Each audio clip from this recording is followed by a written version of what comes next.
খুব দ্রুত রেকর্ডিং। আমি যে কথা বলছিলাম,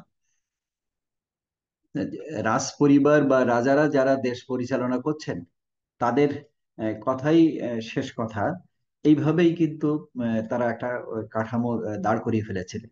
আর তারা আহ, সমাজটাকে দুটো ভাগে ভাগ করেছিল। একটি দিকে হচ্ছে অভিজাত, যারা মানে রাজা, রাজ পরিবারের লোক, রাজন্যবর্গ, তার মানে রাজ কার্যের সঙ্গে জড়িত যারা রাজকর্মচারী, পুরোহিত, এরা হচ্ছে অভিজাত সম্প্রদায়। আর বাকিরা আর একটা সম্প্রদায়ের মানুষ, তারা হচ্ছে সাধারণ মানুষ। সেই সাধারণ মানুষের সব রকম অধিকার থাকবে না, অভিজাতদের যে সব অধিকারগুলো আছে। এই সাধারণ মানুষদের মধ্যেও আর একটা ভাগ ছিল। সেই ভাগের মধ্যে এটা একটু মধ্যম শ্রেণী, আর একটা আরো লোয়ার শ্রেণী।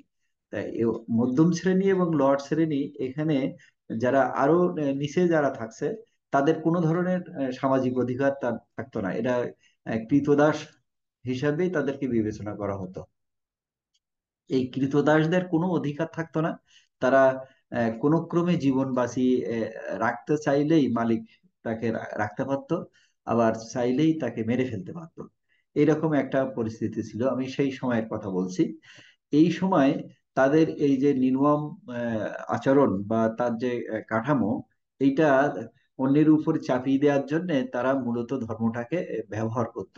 এখানে ঈশ্বর এই বলেছেন এবং ঈশ্বরের প্রতিনিধি হিসাবে রাজাই এই কথা বলছেন।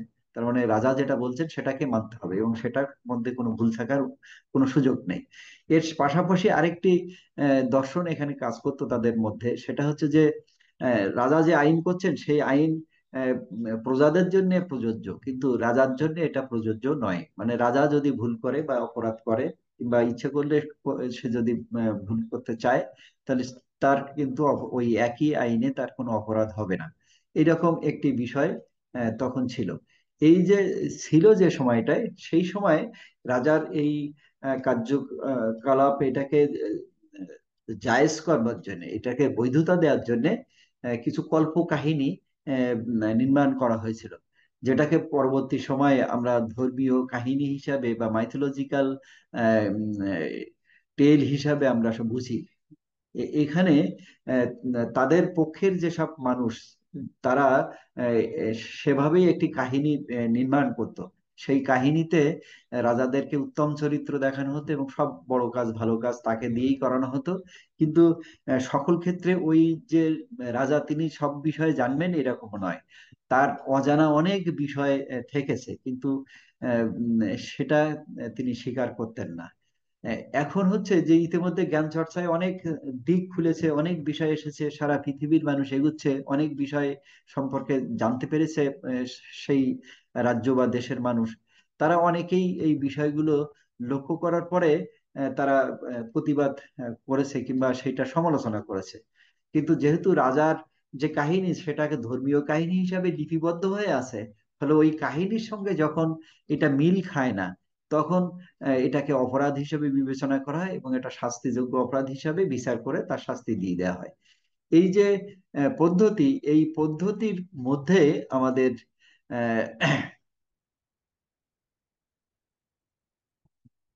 যাদেরকে আমরা এতক্ষণ ওয়েটিং লিস্টে রেখেছিলাম, একমাত্র কারণ ছিল হচ্ছে ক্যামেরা চালু ছিল না।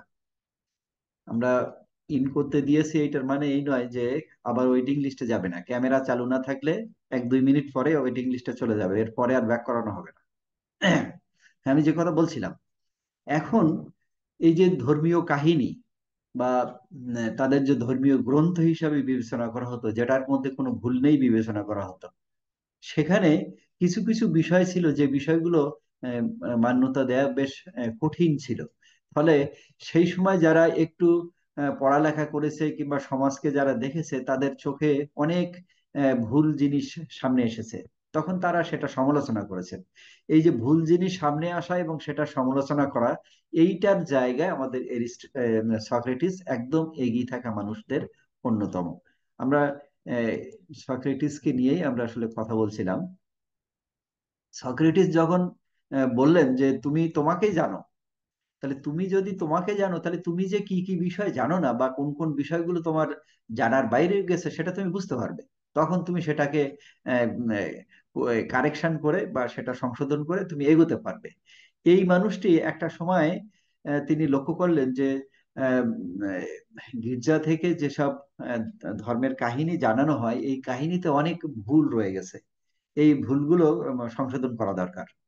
এই সংশোধন করবার জন্য তিনি প্রস্তাব দেওয়ার ক্ষেত্রে তিনি মূলত সেই সময় যুবকদের নিয়ে আলোচনা করতেন, এইসব সমস্যাগুলো নিয়ে আলোচনা করতেন। আর যুবকরা তারা তাদের সমাজে এই প্রশ্নগুলো করতেন, কিন্তু এই প্রশ্নের জবাব কখনোই আহ, যারা এগুলোকে নিয়ন্ত্রণ করে তাদের দিক থেকে আসতেছিল না, এবং অনেক জবাব তাদের কাছে ছিলই না। এইরকম যখন পরিস্থিতি হয়, তখন আহ, রাজা তার দমন নীতি আসলে সেখানে গ্রহণ করে। এই দমন নীতির একটা জায়গায় মূলত সক্রেটিসের বিরুদ্ধে একটা অভিযোগ আনা হয়। সেটা হচ্ছে তিনি ধর্মের আহ, যে আদর্শ, সেই আদর্শের বাইরে যুবকদেরকে নিয়ে যাওয়ার জন্য তিনি চেষ্টা করছেন, এবং তিনি যুবকদেরকে ভুল পথে পরিচালনা করছেন, এরকম একটা অভিযোগ তার বিরুদ্ধে নিয়ে আসা হয়। এই অভিযোগে তার একটা বিচার হয়। সেই বিচারে তিনি দোষী সাব্যস্ত হন। কিভাবে দোষী সাব্যস্ত হন? যেসব বিচারক তার বিচার করছিলেন, সেই বিচারকটা তো তার যে জ্ঞানের গভীরতা, সেই গভীরতার ধারে কাছেও নেই। ফলে উনি যে কথা বলছিলেন বা যে বিষয় নিয়ে ওনারা কথা আলোচনা করছিলেন, সেই আলোচনা তাদের বোঝবার মতো তাদের আহ, ন্যূনতম যে বেস, সেই বেসটা ছিল না। ফলে তাদের যে গ্রন্থে যে কথাগুলো লেখা ছিল, সেই লেখার বাইরে যেহেতু কথা বলছে, তাহলে এটা ভুল। এই বিবেচনায় তাকে সাজা দিয়ে দেওয়া হয়। সাজা কি? প্রথম সাজা দিয়ে দেওয়া হয় যে তাকে আম, বিষ পান করে হত্যা করা হবে, এবং তিনি নিজেই বিষ পান করবেন এবং মারা যাবেন। এই যে নিজেই বিষ পান করবেন যে বিষয়টা, এটা নিয়ে একটু কথা বলতে হয়। এই সময় যে প্রাচীন সেই সময়ে একটা বিষয় চালু ছিল, সেটা হচ্ছে যাকে শাস্তি দেওয়া হবে প্রকাশ্যে সবার সামনেই শাস্তি দেওয়া হবে। সেটাকে আগুনে পুড়িয়ে শাস্তি হোক, অথবা শুলে বসিয়ে শাস্তি হোক, অথবা আহ, উম, ফাঁসিতে ঝুলানো হোক, অথবা কেটে কেটে টুকরো টুকরো করা হোক, অথবা মাথা কেটে ফেলা হোক। এরকম যে ধরনের শাস্তির বিধানই হোক না কেন, সেগুলো প্রকাশ্যে সবার সামনেই করা হতো। এই নিয়ম চলতো। একজন মানুষের পৈশাচিক মৃত্যু মানুষ অন্যরা দেখতে বাধ্য হতো। এই মরে যাওয়া মানুষকে আবার গাছে টানিয়ে রাখা হতো। এরকম অদ্ভুত সব কাহিনী, মানে কাণ্ড কারখানা সে সময় ছিল। সেই কারখানার অংশ হিসাবেই কিন্তু সক্রেটিসকে বলছিল যে তুমি হেমলক বিষ পান করে মারা যাবে। এই যখন রায় হয়ে গেছে, তখন তার মৃত্যু তো অবধারিত, তিনি জেলখানায় আছেন। তার শিষ্যরা এ সময় আবার যারা বিচার করেছে, তারা আবার একটা প্রস্তাব দিয়েছে। প্রস্তাব হচ্ছে যে উনি যদি ভুল স্বীকার করেন এবং একটা কমিটমেন্ট করেন যে কখনোই আর যুবকদের এই ধরনের কথা কখনোই বলবেন না, তাহলে তাকে আমরা ক্ষমা করতে পারি, অথবা তার যে শাস্তি দেওয়া হয়েছে শাস্তির মাত্রাটি কমিয়ে আনবার জন্য আমরা চেষ্টা করতে পারি। কিন্তু উনি সেই কাজটি করেননি। তিনি তার শিষ্যরা আবার আবার আরেক কথা বলছিল, আজকের সময় যে জেলখানা, সে সময় তো এরকম জেলখানা ছিল না, পালিয়ে যাওয়ার সুযোগ ছিল। ওর শিষ্যরা বলছিল যে আপনি পালিয়ে যান, অন্য কোনো দেশে চলে যান। কিন্তু উনি যাননি। উনি পালিয়ে না গিয়ে তিনি মূলত সেই ধর্ম যাজকদের প্রতিবাদ করেছিলেন, এবং নিজেই কিন্তু হেমলক বিষ পান করে মারা গেছিলেন। এই হচ্ছে আমাদের সক্রেটিস। উনি খ্রিস্টপূর্ব 299 সালে 15ই ফেব্রুয়ারি ওনাকে এই হেমলক বিষ পান করে মেরে ফেলা হয়। এই সক্রেটিসের অনেক শিষ্য ছিল, তার মধ্যে অন্যতম শিষ্য হচ্ছে প্লেটো। তিনি আহ, তার যেসব শিষ্য ছিল, তাই শিষ্যগুলোর মধ্যে অন্যতম একজন শিষ্য প্লেটো।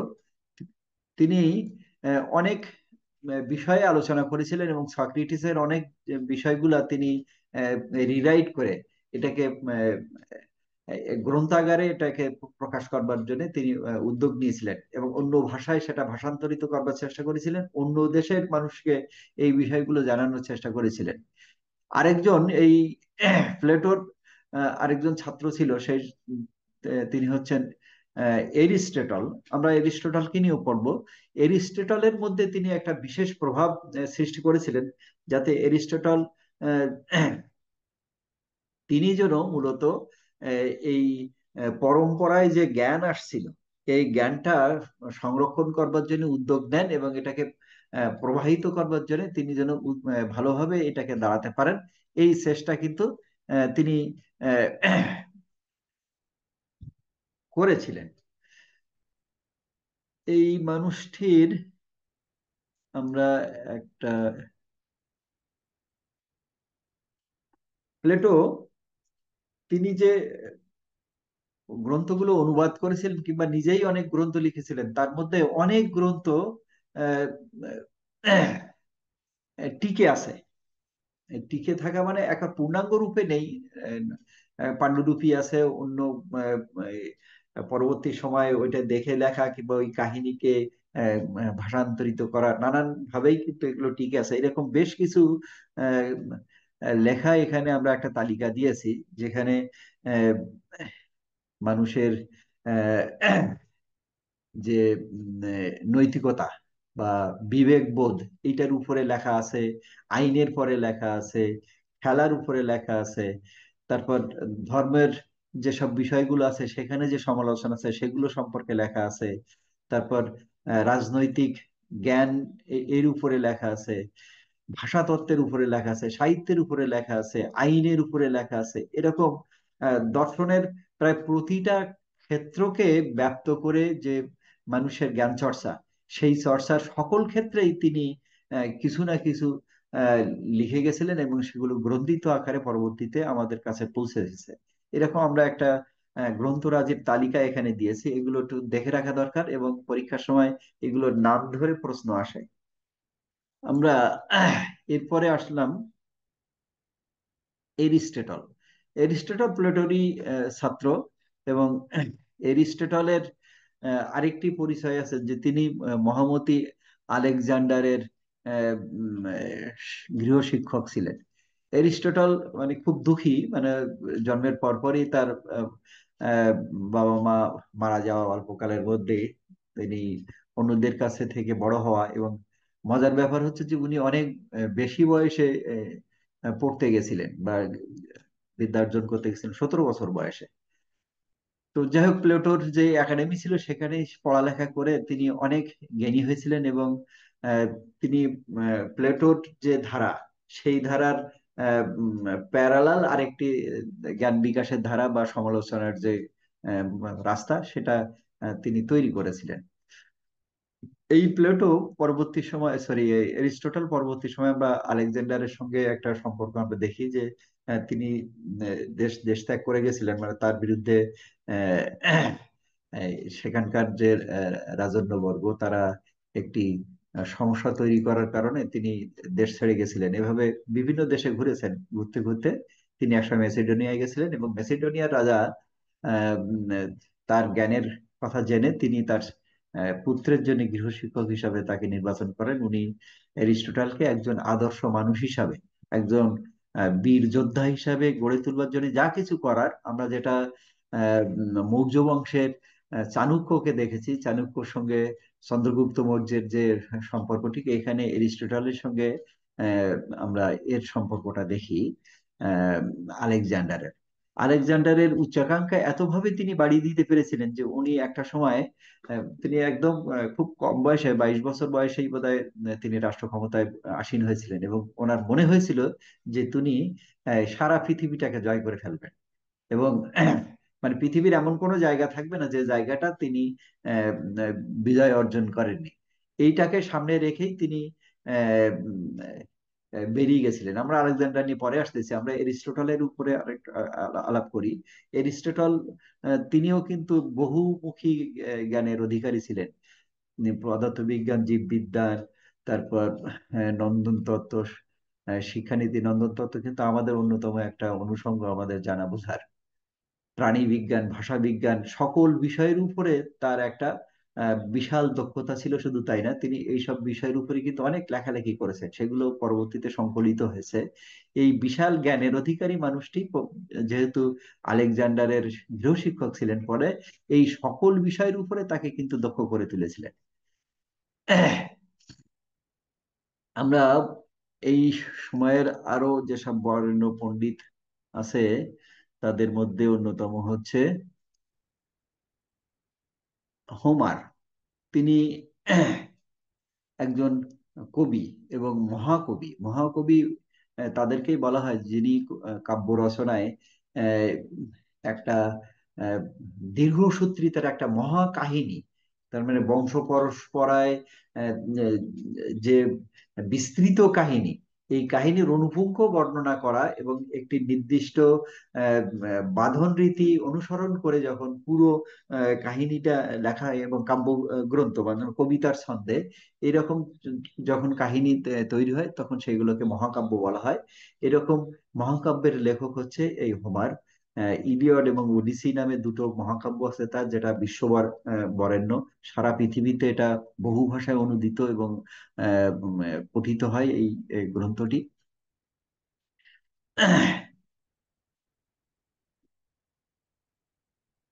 তিনি আহ, অনেক বিষয়ের উপরে লেখালেখি করেছিলেন, বিশেষ করে সেই সময় যেসব যুদ্ধগুলো হয়েছে ঐতিহাসিক যুদ্ধ, সেসব ট্রয় যুদ্ধের মতো এরকম বেশ কয়েকটা যুদ্ধের কাহিনী তিনি লিখেছেন। তার নাটক আছে, তার অন্যান্য উপন্যাস আছে। সেসব জায়গায় তিনি এগুলোকে আহ, আহ, কালের মধ্যে থেকেই যে কাহিনী নির্মাণ করা, ইতিহাসের পটভূমিতে সেটাকে দাঁড় করিয়ে দেয়া, এই যে কৌশল, মানে গল্প বা উপন্যাস পড়ছে কিন্তু সে উপন্যাস পড়ে সেই সময়ের ইতিহাস বোঝা যায়, এই যে ঘরানা, সেটা তিনি জনক বলতে হবে। তিনি ধ্রুপদী প্রাচীন সাহিত্যের অন্যতম জনক। তার অনেক লেখার সম্পর্কে এখানে আমরা আলোচনা করেছি, একটু দেখে যেতে হবে, আমরা বোধহয় আর 3 মিনিটের মধ্যে ক্লাসটা শেষ করতে হবে। এরপর আছে হেরোডাটাস। হেরোডাটাস হচ্ছে একজন ঐতিহাসিক হিসাবে গ্রিক পণ্ডিত।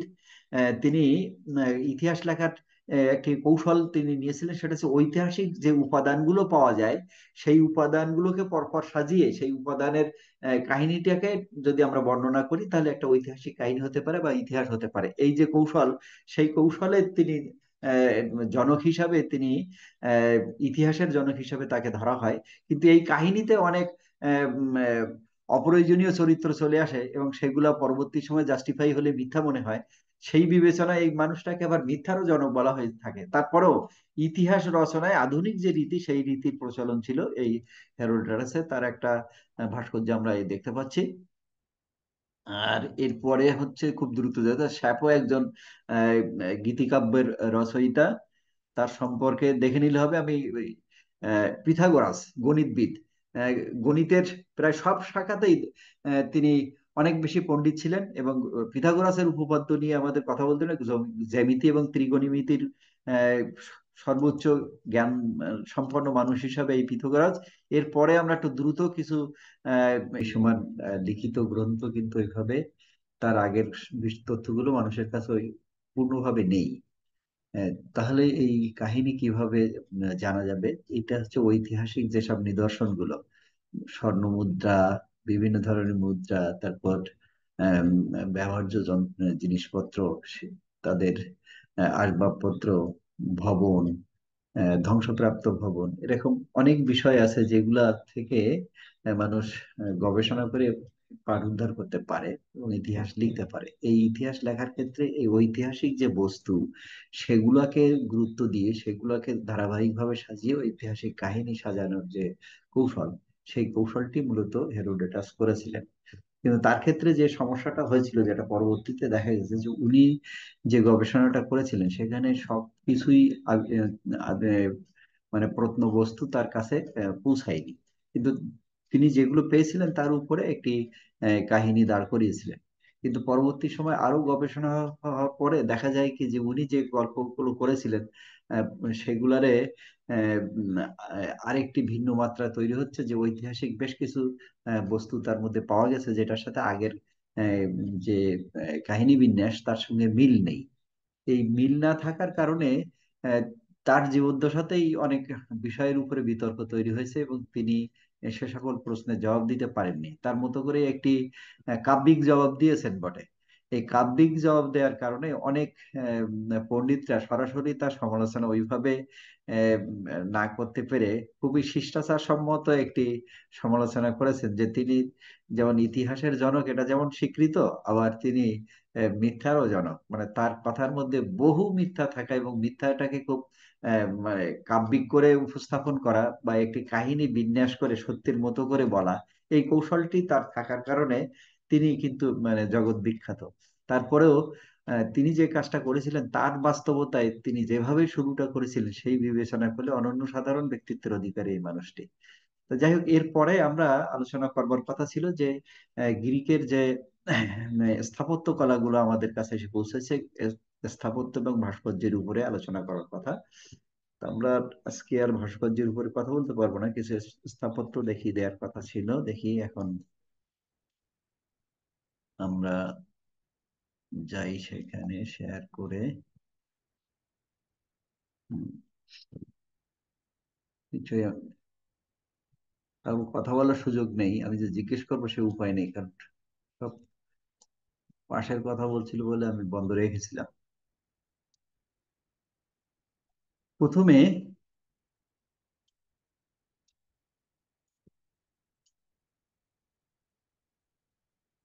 যে ভবনটি আমরা দেখতে পাচ্ছি, এই ভবনটির ছাদ এখন নেই, অ্যাক্রোপলিস বলা হয় থাকে। এইটা একটি মানে উপাসনালয়। এথেন্সের এটার নাম বলা হতো যে দেবতা পার্থেনন, তার উদ্দেশ্যে বা সেই দেবতার একটা মন্দির। এই এই মন্দিরটা আমরা দেখি যে এখানে পাথরের ব্যবহার হয়েছে, এবং আহ, এখানে অনেক আহ, লম্বা লম্বা পিলার বা স্তম্ভ ব্যবহার হয়েছে। এই পিলারের কৌশল নিয়ে কিন্তু আমরা আগের ক্লাসে আলোচনা করেছিলাম, আজকে আর সেই বিষয় নিয়ে আলোচনা করব না। তবে এই পিলারের তলায় যেমন বেজ নেই, কিন্তু উপরের দিকে আহ, কারুকার্য নেই, কিন্তু তারপরেও কিন্তু তার একটা মাথা আছে কিন্তু, এটা আমরা দেখতে পাচ্ছি। তো যাই হোক, এইটা আহ, প্রায় ধ্বংসপ্রাপ্ত। যে সময় ছবি নেয়া আর আজকের সময়ের সঙ্গে বিবেচনা করলে এটা আসলে এখন আর নেই প্রায়। এইটার আহ, প্রাচীন যে গ্রিক সংস্কৃতি, সেই সংস্কৃতি বা সেখানকার যে স্থাপত্য ভাস্কর্য কলা, তার অনন্য সাধারণ একটি নিদর্শন হচ্ছে এই পার্থেননের যে উপাসনালয়টি। মিত্তল ভাই ক্লাসে আছেন তো? আমি আধা ঘন্টা বাদে একটু বলছি আর কি। হ্যাঁ, হ্যাঁ, আচ্ছা আচ্ছা।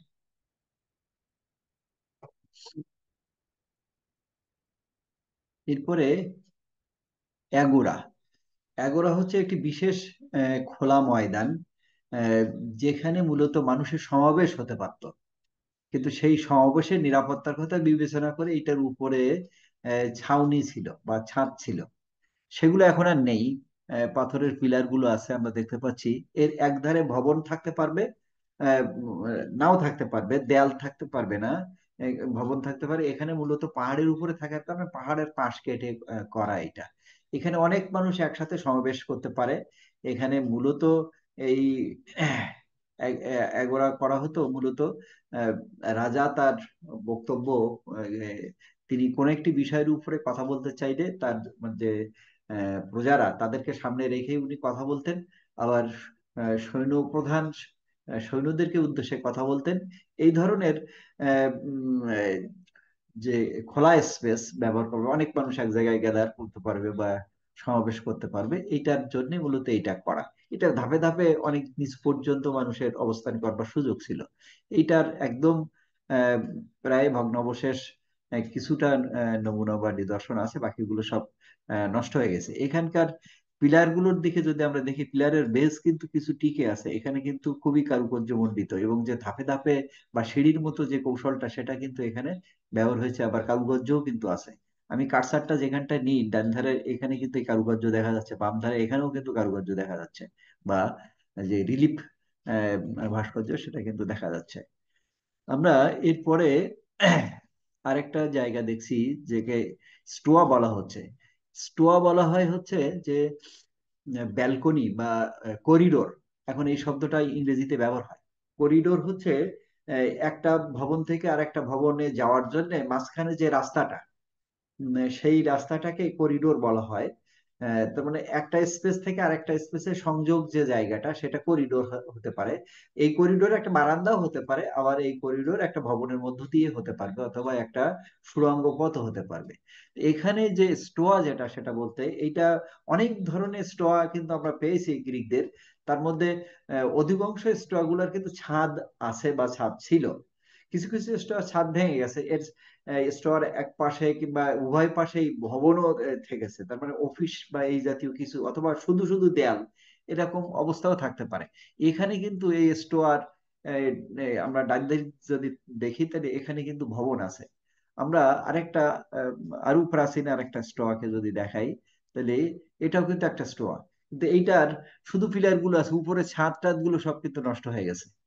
এই তারপরেও এটা এখনো পর্যন্ত দাঁড়িয়ে আছে। এটা মানে দুধারের প্লেয়ার কিন্তু সব নেই, যেখানে যেখানে আছে সেখানে সেখানে ওটা একটু টিকে আছে। এই এইগুলা হচ্ছে যে আমরা এক অঞ্চল থেকে আরেক অঞ্চলে বা একটা জায়গা থেকে আরেকটা জায়গায় মানুষকে বা রাজন্যবর্গদেরকে বা রাজকর্মচারীদেরকে যাওয়ার জন্য যে নিরাপদ রাস্তা, সেটার নাম হচ্ছে স্টোয়া। এটা খুবই আহ, সুন্দরভাবে কিন্তু এই গ্রিকরা এটার অনুশীলন করত। এখন আমরা দেখি, আমরা কিন্তু অনেক এখন আধুনিক যেসব ভবন টবন হয়েছে, সেখানে কিন্তু এই স্টোয়া কিন্তু আছে, কিন্তু এটাকে এখন সময় করিডোর বা ব্রিজ এই ধরনের কথা বলা হয়। এক ভবন থেকে আরেক ভবনে এই ধরনের যাওয়ার স্পেস কিন্তু এখন আছে। আমরা যে টুইন টাওয়ার দেখেছি আজকে কলালামপুরে একটা, সরি কুয়ালালামপুরে একটা টুইন টাওয়ার আছে, সেখানেও কিন্তু মাঝখান দিয়ে সিঁড়ি আছে। এরকম বহু জায়গায় এরকম ব্যবস্থা আছে। আবার মেঝে দিয়ে বা মাটি দিয়ে বা ভূমির উপর দিয়ে তো ব্যবস্থা আছেই, যাকে করিডোর হিসেবে বলা হয়ে থাকে। আমরা এরপরে যে জায়গাটা পাচ্ছি সেটা হলো ট্রেজারি। ট্রেজারার বলে একজন রাজকর্মচারী থাকতেন, তিনি রাজার সম্পত্তি সংরক্ষণ করতেন, আবার অভিজাতদের সম্পত্তিও সংরক্ষণ করতেন, আবার যুদ্ধে থেকে আহ, আহ, জয় করে আনা যেসব ধনসম্পদ, সেগুলোকে সংরক্ষণ করতেন। এক মানে রাজকোষ হিসাবে এটা ব্যবহৃত হতো। এবং এখানে বিভিন্ন কর্মচারীরা কাজ করতো, তারা এটাকে দেখা করতো মূলত রাজ পরিবারের ধনসম্পদ, আবার কিছু অভিজাত মানুষের ধনসম্পদ, এবং যুদ্ধ জয় করে আনা যে লুণ্ঠিত যেসব সম্পদ, সেগুলো সব এখানে সংরক্ষণ করা হতো। এইটার পরে আমরা যেটা আসবো সেটা হচ্ছে থিয়েটার। এখানে বহু ধাপ বিশিষ্ট থিয়েটার আছে। এই এই থিয়েটার গুলো একদিকে হচ্ছে খোলা স্টেজ ছিল। এইটা কিন্তু স্টেজ, আমি যেখানটা কাটসারতেছি এখানে স্টেজ, এখানে অনুষ্ঠান বা যা কিছু হোক এই গ্যালারিতে বসেই দেখার সুযোগ ছিল। আবার এই এই স্টেজের পেছন দিকে এই যে ঘরটা আছে, এই ঘরের মধ্যে থেকে এখানে কিন্তু কক্ষও থাকতো। সেই কক্ষে বসে অভিজাত যারা রাজ পরিবার কিংবা রাজন্যবর্গ যারা, তাদের কিন্তু এই মঞ্চ এই অনুষ্ঠান উপভোগ করবার সুযোগ ছিল। আর এই গ্যালারিতে সাধারণ মানুষ বা প্রজারা বসতো। আর যারা কলাকুশলী, তারা এখানেই কিন্তু তাদের পারফরমেন্স এখানে দেখাতো। আমরা আরো একটা যদি থিয়েটার দেখাই, এটার কিন্তু এ ধারের পাশটা পুরোপুরি কিন্তু উন্মুক্ত। হ্যাঁ, আমরা এখানে এইটার একটা ডিজাইন দেখিয়েছি। এখানে এই যে নিচের দিকে যে দুটো কক্ষ দেখা যাচ্ছে, এটাতেই মূলত অভিজাতরা আসলে বসতো। এরপরে আমরা আসি যে জিমনেশিয়াম। জিমনেশিয়াম এর ছাদ নেই, এটা ধ্বংস হয়ে গেছে। প্রাচীন সময়ের সবকিছুই তো প্রায় ধ্বংস হয়ে গেছে। এখানে আমরা দেখি যে বহু পিলারের সমন্বিত একটা খুবই বড় মাপের একটা জায়গা, যেখানে আহ, উম, মানুষ ব্যায়াম করতে পারতো বা শরীর চর্চা করতে পারতো। আর শরীর চর্চা করার পরে এখানে কিন্তু স্নানাগার ছিল, শৌচাগার ছিল। সেখানে স্নান করে ফ্রেশ হয়ে পোশাক পরিবর্তন করে বেরিয়ে যেতে পারতেন। এবং এখানে আমরা যেসব তথ্য পাওয়া গেছে বা যেসব প্রত্নবস্তু পাওয়া গেছে, সেখানে দেখা গেছে যে নারী পুরুষের উভয়ের জন্য আলাদা এই, এই, ব্যবস্থাও কিন্তু এই ব্যায়ামাগারগুলোতে ছিল। ফলে এখানে তাদের সমাজ কাঠামো বা মনন জগৎ সম্পর্কে কিন্তু আমরা আসলে বুঝতে পারি, অথবা নারী পুরুষের যে আলাদা একটা প্রয়োজন হয় আহ, স্বাতন্ত্রতার জন্য তাদের পোশাক পরিবর্তন ইত্যাদির মতো যে খোলামেলা একই জায়গায় করা সম্ভব হয় না, এটার বিবেচনাটা সে সময় কিন্তু ছিল। এরপরে যেটা এসেছে সেটা হচ্ছে যে জল সংরক্ষণাগার। তার মানে শহর বা রাজ্যে পরিশোধিত আহ, জল বা পানি সংরক্ষণ করা এবং সেটা সরবরাহ করার যে ব্যবস্থা, সেই ব্যবস্থা আহ, উম, এই প্রাচীন গ্রিসে ছিল, যেটাকে ফাউন্টেন বলা হতো। এরকম একটা হাউজের মধ্যে পানি থাকবে এবং সেখানে বিভিন্ন ধরনের কলা কৌশলে ড্রেন বা নর্দমার মাধ্যমে এটা শহরের অন্যান্য যে বা নগরের অন্য যেসব বাড়িগুলো আছে সেখানে পৌঁছাবে। এই আহ, পানি প্রবাহের যে ব্যবস্থাটা, এটা আহ, মানে ভূগর্ভস্থ ব্যবস্থা করা হয়েছিল, মানে মাটির নিচে দিয়ে যাওয়া, যাতে ময়লা বা সহজে ক্ষতি না হয় বা বাধাহীন ভাবে যাতে সরবরাহ হয়, সে ধরনের ব্যবস্থা কিন্তু তারা আবিষ্কার করেছিল। এরপরে আমরা দেখি যে প্রাচীন গ্রিসের লোকজনদের মানে ডোমেস্টিক যে গৃহ, যেখানে মানুষ বসবাস করতো, সেখানকার বাড়িটা যে ধরনের ছিল, বারান্দা সমন্বিত ছিল, সামনে কুয়ো ছিল, মানে পানির জন্য নিজস্ব কুয়ো ব্যবস্থা ছিল। তারপর খানিকটা উন্মুক্ত স্থান থাকতো এবং কিছু ছাদহীন জায়গাও থাকতো যাতে রোদ পোহানো যায় শীতের সময়, এরকম ব্যবস্থা ছিল। এই হচ্ছে মূলত আহ, প্রাচীন গ্রিসে টিকে থাকা কিছু স্থাপনা। পরবর্তী সময় মধ্যযুগ কিংবা আধুনিক যুগে এসে আরো অনেক বিষয়গুলো এসেছে, যেগুলো তো আমরা অন্য জায়গায় আলোচনা করবার সুযোগ আছে। প্রাচীন গ্রিসের স্থাপনা নিয়ে এটাই এখানে আলোচনা। এখন আমরা আলেকজান্ডারকে নিয়ে একটু কথা বলবো। আমরা এই আলেকজান্ডার সঙ্গে আমাদের ভারতবর্ষের একটা সম্পর্ক আছে। আলেকজান্ডার, আমরা বলেছিলাম যে তিনি 22 বছর বয়সে, 20 বা 22 বছর বয়সে তিনি রাজা হয়েছিলেন ম্যাসিডোনিয়ার। এবং তিনি যেহেতু আহ, একজন বড় শিক্ষকের হাতে শিক্ষা পেয়েছিলেন, অ্যারিস্টটল, ফলে তিনি মানে জীবনের যতটা ক্ষেত্র ব্যাপী শিক্ষার সুযোগ আছে, সবগুলোই তিনি জ্ঞানার্জন করতে পেরেছিলেন।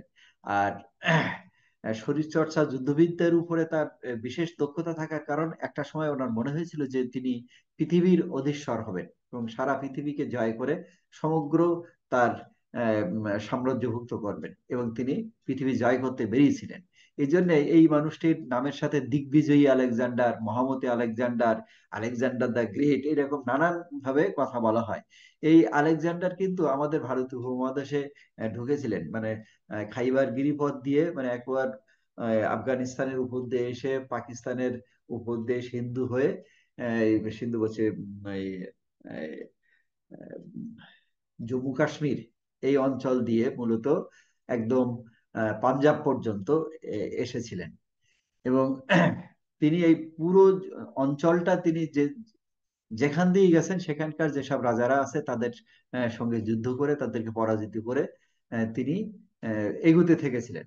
এবং প্রতিটা ক্ষেত্রে তার একটা বিশেষ ভাবনা বা কৌশল ছিল। তিনি যেসব অঞ্চল জয় করেছিলেন সেই সব অঞ্চলে তিনি কিন্তু সেখানে রাজা হয়ে বসে থাকেননি।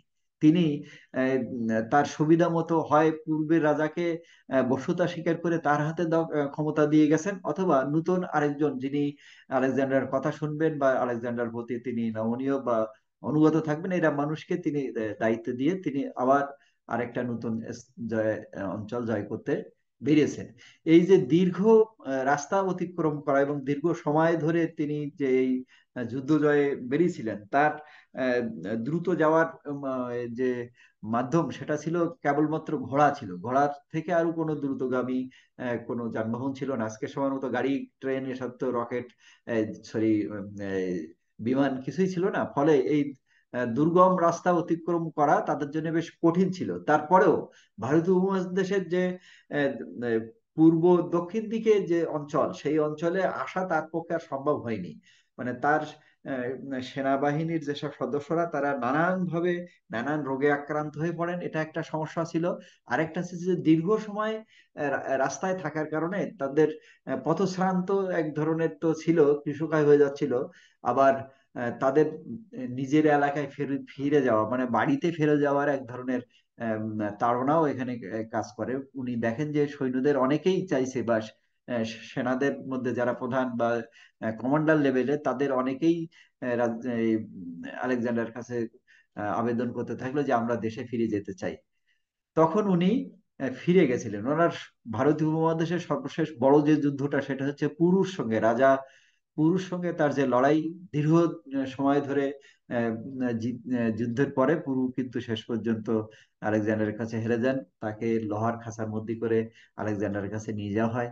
এখানে একটা খুব চমৎকার কাহিনী আছে। মোহাম্মদ আলেকজান্ডারের যে মহৎ চরিত্র বিবরণ দেওয়ার জন্য অনেক কাহিনীর সঙ্গে সেই কাহিনীটা আছে, যে পুরুকে যখন তার সামনে নিয়ে যাওয়া হয় তখন পুরুর কাছে জিজ্ঞেস করছে যে আম, আহ, তুমি আমার কাছে কি প্রত্যাশা করো। তো পুরু আহ, রাজা তার যে চারিত্রিক বৈশিষ্ট্য কিংবা তিনি যে স্বাধীনচেতা একজন রাজা ছিলেন এবং খুব শক্তিশালী এবং খুব মেজাজি রাজা ছিলেন, তার যে ব্যক্তিত্ব সেটাকে প্রকাশ করবার জন্য তার দিয়ে যে একটি কথা বলানো হয়েছে যে আমি একজন রাজার কাছে সেই ব্যবহার প্রত্যাশা করি, সেটা হচ্ছে যে আরেকজন রাজার প্রতি তার যে ব্যবহার করা উচিত। এটার পরে পুরুকে আসলে হত্যা করা হয়নি, শেষে পুরুকে মুক্ত করে দেওয়া হয় এবং পুরুর দেশকেই তার মানে সেই পেশোয়ার থেকে পাঞ্জাব পর্যন্ত যে অঞ্চল সেই অঞ্চল আবার পুরুকে রাজা সিংহাসনে আবার বসিয়ে দিয়ে তিনি আহ, দেশে ফিরে যাওয়ার চেষ্টা করেন। অবশ্য দেশে পৌঁছানোর আগেই 323 খ্রিস্টাব্দে তিনি ব্যাবিলনের কাছে গিয়ে মারা যান। এই হচ্ছে আলেকজান্ডার দ্য গ্রেট। এরপরে আরেকজনের কথা একটু বলতে হবে, সেটা হলো স্পার্টা। ইনিও গ্রিসদের আরেকজন, হ্যাঁ, প্রাচীন গ্রিসের আরেকজন বীর যোদ্ধা। আহ, তিনি একটি নগর প্রতিষ্ঠা করেছিলেন, যে নগরটার নামই আসলে স্পার্টা হিসাবে পরিচিত এবং এটা খুবই সংরক্ষিত একটা এলাকা।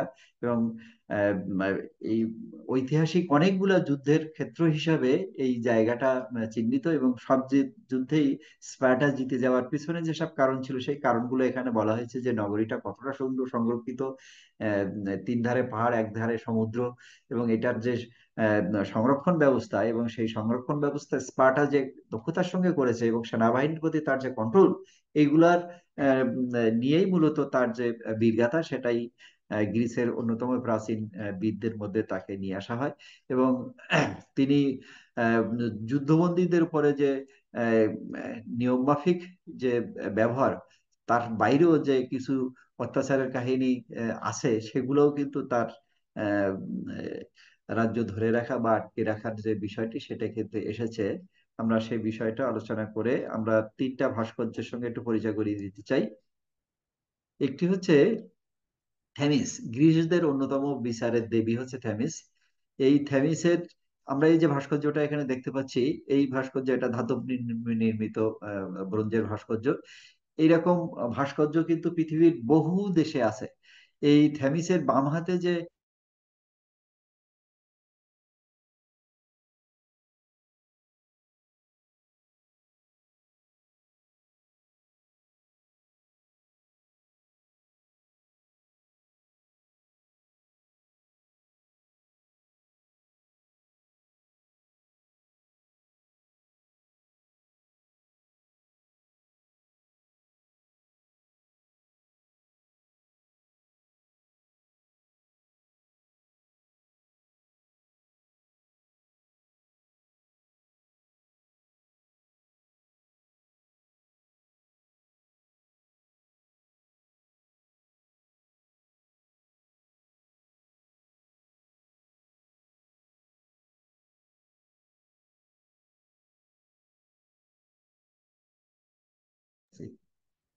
আমি মিউট থাকা অবস্থায় অনেক কথা বলতেছিলাম, কেউ কোনো সাড়া দিতে পারছিল না। আমি তাহলে আবার একটু উল্টো দিকে ফেরত যাই, খুব মুশকিল। আমরা বোধহয় এখানে আসার পরে আর কথা শোনা যায়নি বোধহয়। থেমিস হচ্ছে ন্যায় বিচারের প্রতীক। আর হেরা ইনি হচ্ছেন ধনসম্পদের। আর আহ, জুনোনও ইনি সম্প্রসারণের দেবী এবং রক্ষার দেবী এবং ভালোবাসার দেবী। এ- এর বাইরে আরো অনেক দেব দেবী আছে গ্রিসের, যাদের নাম আমরা প্রথম ক্লাসে আসলে আহ, পড়েছিলাম। আমরা সেই বিবেচনায় আসি, এখানে যে বিষয়টা দেব দেবী নির্বাচনের ক্ষেত্রে যে বিষয়টা আছে সেটা নিয়ে একটু কথা বলি আমি।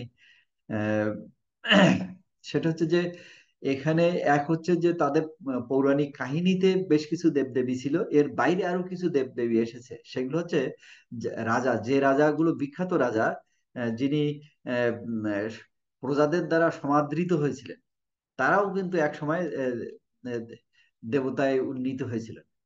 মানে নারী কিংবা পুরুষ তারা দেবতায় উন্নীত হয়েছিল।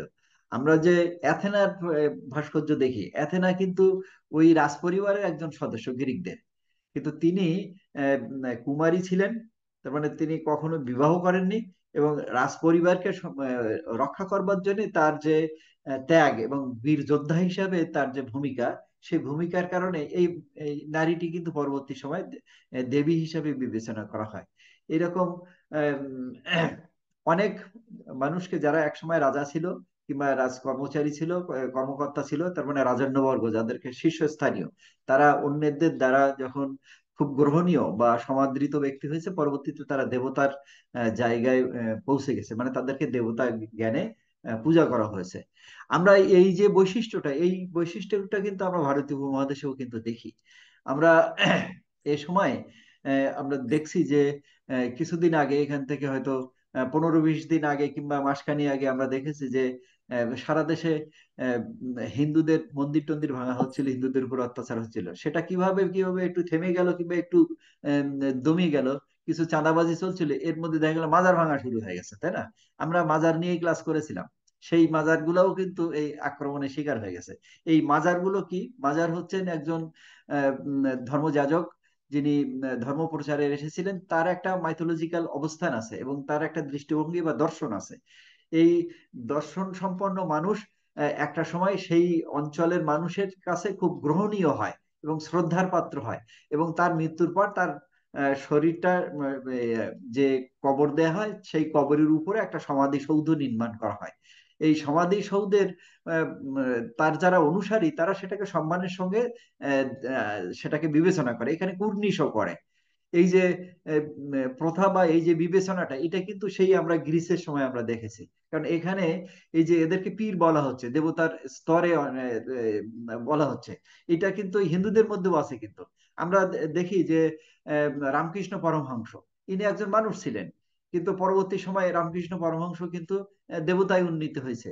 এরকম অনেক মানুষ আছে, চৈতন্য মহাপ্রভু, তিনিও কিন্তু দেবতায় উন্নীত হয়েছে। এই দেবতায় উন্নীত হয়েছেন মানে কি, অনেক মানুষ তাকে গ্রহণ করেছেন, তার অনেক অনুসারী থেকেছে, এই অনুসারীরাই তাকে দেবতায় রূপান্তরিত করেছে। এই যে ভাবনাটা বা এই যে চিন্তার যে অনুশীলন, এটা আমরা গ্রিকদের মধ্যেই প্রথম আমরা আসলে দেখেছিলাম। এই পর্যন্ত আমাদের আলোচনাটা আজকে শেষ হবে।